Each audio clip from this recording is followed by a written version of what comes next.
Des températures brûlantes de plus de 6000 degrés Celsius, des roches en fusion, des niveaux de pression 3,5 millions de fois plus élevés qu'à la surface de la Terre. Ce ne sont que quelques-uns des éléments qui se produisent à 3000 km sous tes pieds pendant que tu regardes cette vidéo.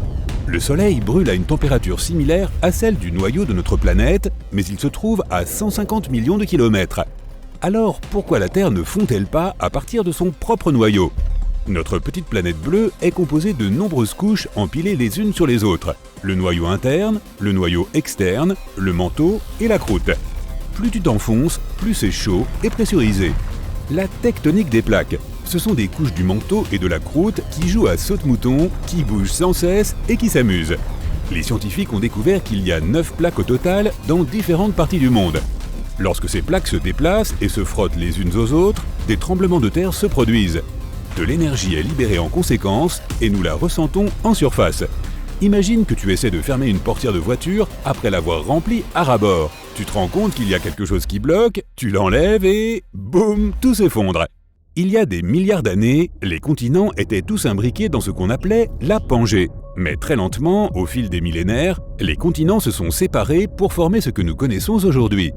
La Terre était aussi plus froide à l'intérieur, mais elle a lentement commencé à générer plus de chaleur dans son noyau. Les tremblements de terre sont mesurés par leur intensité et leur magnitude.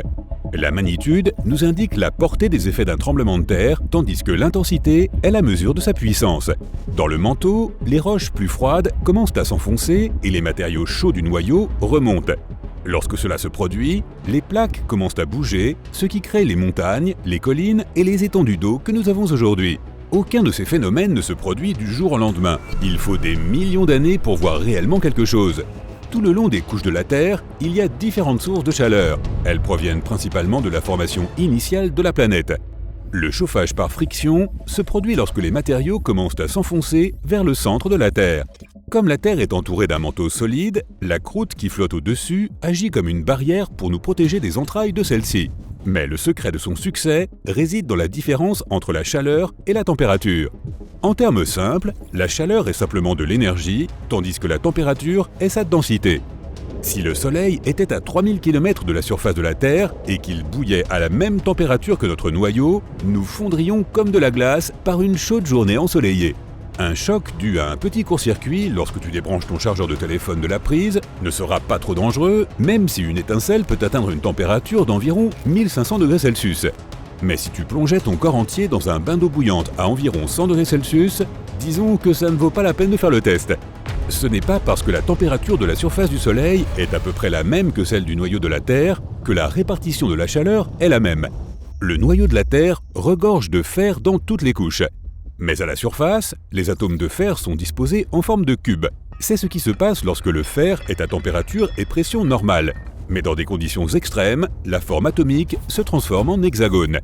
Pendant longtemps, les scientifiques ont pensé que le fer du noyau était de forme hexagonale, mais ils ont découvert qu'il conservait sa formation cubique à 2900 km sous terre. Comme le noyau subit une telle pression, les atomes n'ont tout simplement pas d'endroit où se déplacer pour changer de forme.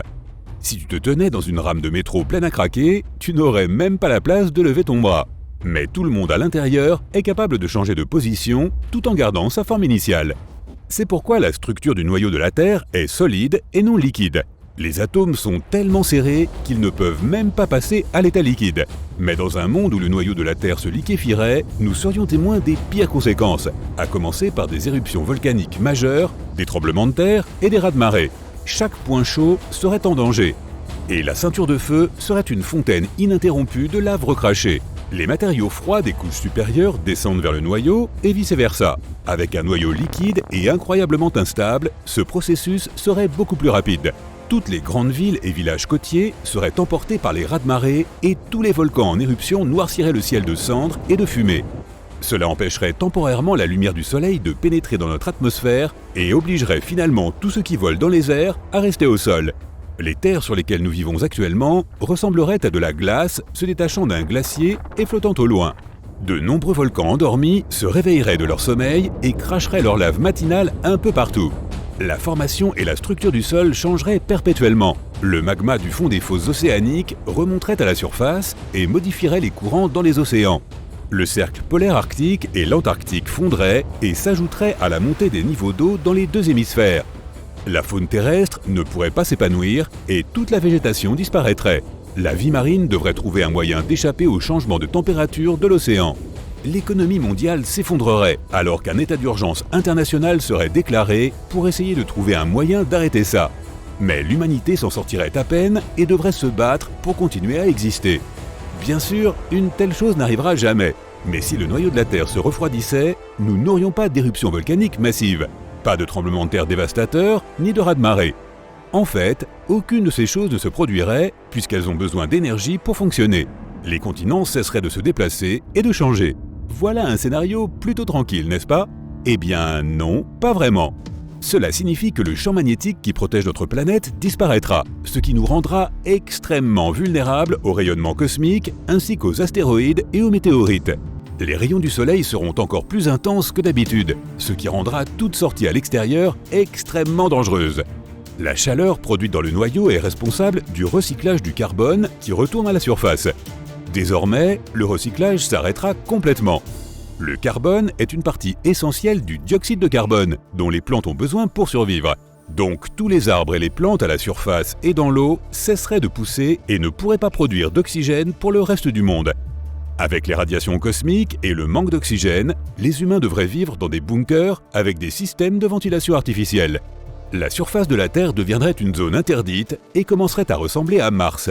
Sans rien pour alimenter la Terre de l'intérieur, elle commencerait à se dessécher et à s'effriter intérieurement. Une grande partie de la surface de la Terre est composée d'oxygène, de sorte que sans ce gaz, nous finirions par voir quelque chose comme de grandes dolines dans le monde entier. Des dolines qui pourraient démolir des villes comme New York et Paris, ainsi que des glissements de terrain dans de nombreuses villes et des paysages instables un peu partout. L'infrastructure de chaque ville finirait par s'effondrer et rendrait le sol impraticable. Donc même si tu vivais dans un bunker souterrain, il y a des chances que les fondations ne tiennent pas et que tu sois exposé aux radiations cosmiques. Mais de toute façon, tout cela pourrait disparaître en un clin d'œil si un astéroïde venait à tomber.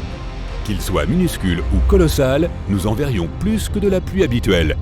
Sans champ magnétique, la Terre ne peut pas bloquer les objets étrangers qui traversent notre atmosphère. Si un astéroïde de la taille de Rhode Island tombait, les dégâts seraient bien plus importants qu'avec le noyau de la Terre chaud et bouillonnant. Le sol étant aussi fragile que des chips, l'effet d'entraînement serait beaucoup plus large et causerait encore plus de destruction indirecte autour de nous. La Terre finirait par s'effondrer sur elle-même et se briserait en morceaux jusqu'à ce qu'elle ait perdu sa propre énergie gravitationnelle. Elle finirait par n'être qu'un tas de roches et de cailloux flottant dans le vide de l'espace. Mais rien de tel ne se produira non plus. Nous vivons très bien avec notre noyau terrestre solide et chaud. Tant qu'il se porte bien, nous pouvons continuer à vaquer à nos occupations.